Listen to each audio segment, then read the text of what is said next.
नमस्कार सभी शिक्षक साथियों को, सुप्रभात।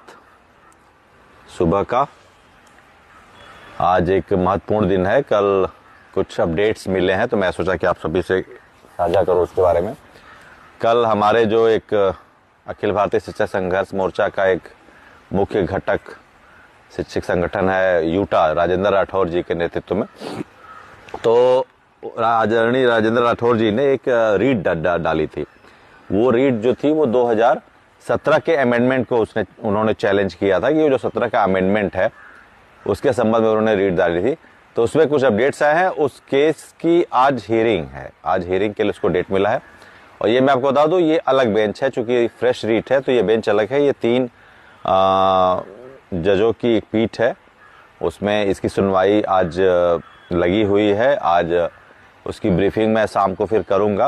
वकील साहब से मेरी बात हुई है तो वो इसकी ब्रीफिंग पूरा जो भी इंटरप्रिटेशन आ रहे हैं उसको वो मैं आपके बीच शाम को साझा करूंगा कि वो किस तरह से हमारे टेट मैंडेशन से जुड़ा हुआ है। ये बहुत महत्वपूर्ण रीट है क्योंकि 2017 का जब अमेंडमेंट आया, ये 2017 का अमेंडमेंट एक्चुअली है क्या, ये 4 बिंदुओं पर था। पहला तो ये था कि इस अमेंडमेंट में जो डेडलाइन थी वो टीचरों के मिनिमम क्वालिफिकेशन के लिए एक्सटेंड की गई थी। तो पहला यही था कि इसमें कि 2017 का amendment it defines the deadline for all the teacher to qualify to attain the minimum qualification and the last date has been given by the government is 2019। ये था 2019, 4 साल का एक्सटेंशन दिया गया था कि उनको अपनी मिनिमम क्वालिफिकेशन लेनी है। दूसरा था नो डिटेंशन पॉलिसी की 5th और 8 ऑनवर्ड्स जो भी बच्चे हैं। तीसरा था उनके री एग्जामिनेशन लेने के लिए कि अगर वो फेल होते हैं तो किसी तरीके से फिर उनको री एग्जाम के लिए दिया जाए। और चौथा था स्कूल मैनेजमेंट के संबंधित।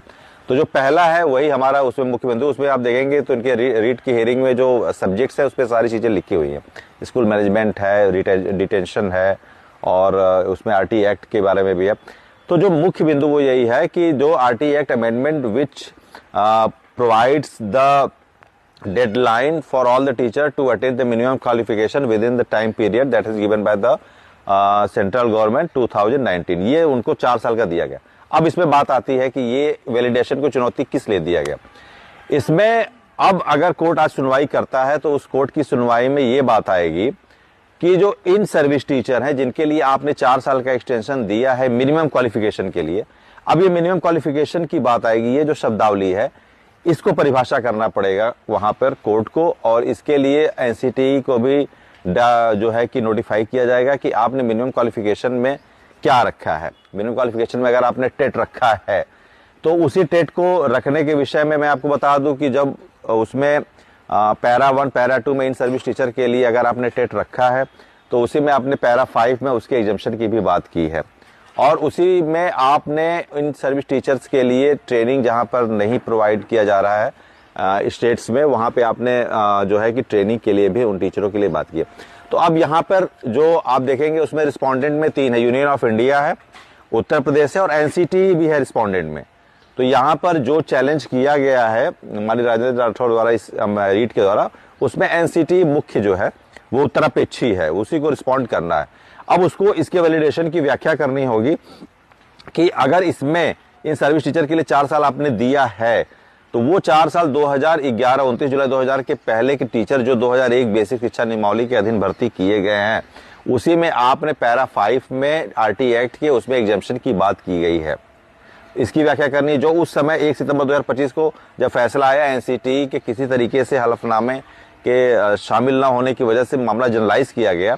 आज उस मामले में एनसीटी को अगर माननीय सुप्रीम कोर्ट द्वारा ये दिशा निर्देश दिया जाता है कि आप अपने जो भी आरटी एक्ट में जो भी क्लास है, जो सबसेक्शन है, उसकी व्याख्या करिए और उसमें आरटी एक्ट में आपने अगर इस पैरा 5 में एग्जम्पशन की बात की गई है, whether you have been given exemption for all the teacher who has been appointed prior to 29 July 2011 has been given exemption from the TET mandation। तो उसको क्लेरिफाई करना पड़ेगा। और ये जो 4 ईयर का एक्सटेंशन है ये उन टीचरों के लिए है जो सर्विस में आए हैं। 2 चीजें हैं, पहले तो व्याख्या करनी पड़ेगी मिनिमम क्वालिफिकेशन की, उसमें ट्रेनिंग भी आता है इन सर्विस टीचर के लिए जो 2011 के पहले 29 जुलाई के पहले भर्ती हुए हैं। फिर वो टीचर अगर 2011 के बाद भर्ती हुए हैं तो उनके लिए टेट मैंडेशन के लिए आप भाई जो टाइम पीरियड दिए हैं उसकी बात होगी। पहली बात तो ये होगी, व्याख्या के लिए मिनिमम क्वालिफिकेशन के लिए फुल जो है एलेबोरेशन करना पड़ेगा एक एनसीटी के पक्ष के द्वारा। इसमें आज की सुनवाई में भी कुछ कॉन्सिक्वेंस बनेंगे जिसमें फिर एनसीटी को जवाब देना पड़ेगा और वो इसकी व्याख्या करेगा मिनिमम क्वालिफिकेशन की। और वो मिनिमम क्वालिफिकेशन सिर्फ उन लोगों के लिए तय होगा जो 29 जुलाई 2011 के बाद भर्ती हुए हैं। उसके पहले के लिए मिनिमम क्वालिफिकेशन के लिए 3 सब क्लॉज में ट्रेनिंग की बात की गई है, उनके एग्जामिशन की बात की गई है, तो वो पूरी तरीके से इसमें बाहर है। ठीक है। दूसरी बात आती है कि इन सर्विस टीचर के लिए जो एग्जामिशन की बात है इसमें वो पैरा 5 की इनको व्याख्या करनी पड़ेगी। उसके लिए इनको एफिडेविट देना पड़ेगा कि हमने पैरा 5 में इन सर्विस टीचर जो who has been appointed prior to 29 July 2011 has been given full exempted for the मैंडेशन of TET in service teacher. तो इसके लिए उनको 19 जुलाई 2011 के पहले जो भी सर्विस टीचर हैं उनके एग्जामिशन के लिए भी एक क्लेरिफिकेशन देना पड़ेगा।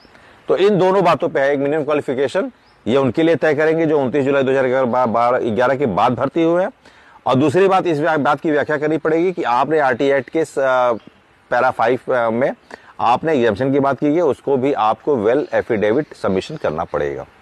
तो ये बहुत ही महत्वपूर्ण है। इसकी अगर आज विस्तृत व्याख्या हो जाए, विश्लेषण हो जाए और कोर्ट द्वारा संबंधित जो उत्तरापेक्षी पक्षकार है हमारा एनसीटी, वो अगर इस संबंध में अपने सम्यक जवाब देता है, विस्तृत जवाब देता है और संगत जवाब देता है, तो निश्चित रूप से ये हमारे टेट अनिवार्यता के जो चुनौती चल रही है हमारी माननीय सुप्रीम कोर्ट में, उसके लिए एक बहुत ही निर्णायक फैसला होगा।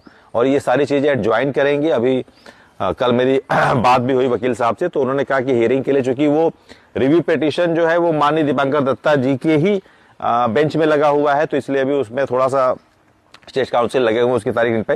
ये चूंकि ये फ्रेश एंट्री थी, तो इस फ्रेश एंट्री की वजह से इस रीट में आज तारीख मिली हुई है, आज इसकी सुनवाई भी है। और एक बात आ रही है संवैधानिक पीठ से जुड़े मामले के लिए, जिसमें 30(1) में अल्पसंख्यक विद्यालयों को जो है कि विद्यालयों के नियमन के संबंध में जो उनको मिला हुआ है आरक्षण, उस संबंध में जो उस दिन 1 सितंबर को 5 सदस्यीय संवैधानिक पीठ में मामला चला गया अल्पसंख्यक विद्यालयों का, उसकी भी सुनवाई शायद 19 या 20 के, उसके बारे में मैं क्लियर करूंगा तभी आपको बताऊंगा। अधूरी बातें अभी है, तो जब तक वो स्पष्ट हो नहीं जाता, क्योंकि अभी 8 बजे मैं साइट देख रहा था तो बड़ी खंडपीठ की जो साइट है वो चल नहीं रही है, उसमें कुछ दिक्कत है। तो जैसे ही वो अपडेट होता है मैं आपको बताऊंगा। लेकिन आज का दिन बहुत महत्वपूर्ण है कि हमारे जो है अनुसांगिक संगठन यूटा के राजेंद्र राठौर जी ने जो चुनौती दी है वैलिडेशन 2017 के बारे में, उसके बारे में आज इंटरप्रिटेटिव एक डिसीजन आ सकता है, या हो सकता है कि वो कॉन्सिक्वेंस बने और एनसीटी उसके बारे में जो है एक अपना एफिडेविट दे। तो 2 चीजों पे आज ध्यान रहेगा। पहला ये कि एनसीटी को किस तरह से डायरेक्टेट किया जा रहा है माननीय सुप्रीम कोर्ट 30 सदस्यीय खंडपीठ द्वारा कि वो मिनिमम क्वालिफिकेशन की व्याख्या करे 2011 के पहले वकीलों के लिए, और दूसरा अगर एग्जामिशन की बात है तो उसकी भी पूरी व्याख्या करे। तो ये सारी बातें थी जो मैं आपको बताना चाह रहा था। और 24 का धरना आप जारी रहे कि यथावत है। सारी लड़ाइयां आप देखिए सब जो है विधिक है, चाहे संघर्ष है, सब एक दूसरे से जुड़े हुए हैं। 1 दिसंबर को माननीय जो है कि राष्ट्रपति महोदय ने शीतकालीन अधिवेशन के लिए सहमति दे दी है, वो भी शुरू होने जा रहा है। उसके पहले कैबिनेट की मीटिंग होगी।